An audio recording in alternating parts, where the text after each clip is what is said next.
Hey, what's going on? Doing this video for Megan, who's asking about fraternities and sororities. So I go to UK, but I saw you asked about any school, so I'll kind of keep it about fraternities and sororities in general.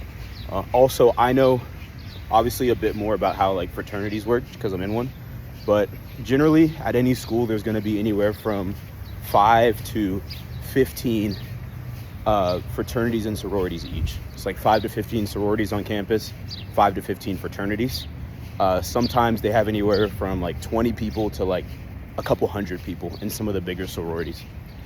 How it goes when you want to join one on campus, usually the first month of the school year in the fall, they do what's called rush week. So for guys, what this looks like is all of the fraternities on campus basically host events, like they host parties where it's just the guys, and the freshmen go to the parties with the older guys and like meet them. And basically you kind of just mix and mingle and see which really group of people you like the most, like which vibe do you kind of resonate with the most.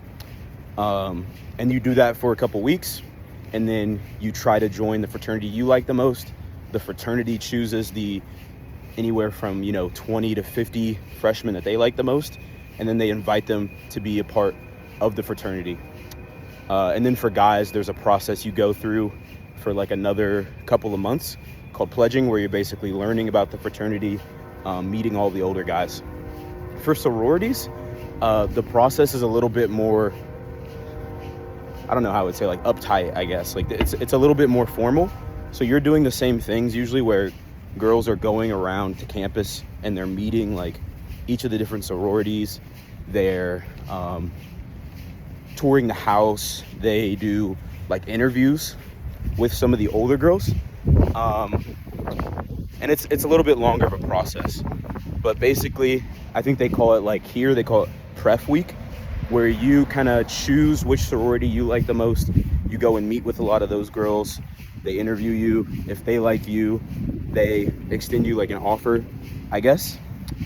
And then from there, you're in. In every fraternity and sorority, people have what's called like a big and a little. So if you are a freshman, all the freshmen usually get a big. And that's just like a girl who's usually like 1 year older than you, who's like your big sister. So you all, I don't know, you hang out and do stuff, and that's kind of part of it. But yeah, and I mean, the fraternities at a lot of schools, they host parties throughout the week. The sororities don't usually host parties, but they hang out a lot. They do philanthropy events, all kinds of stuff, really. So that was kind of broad, but hopefully that kind of helps a little bit with like how those work.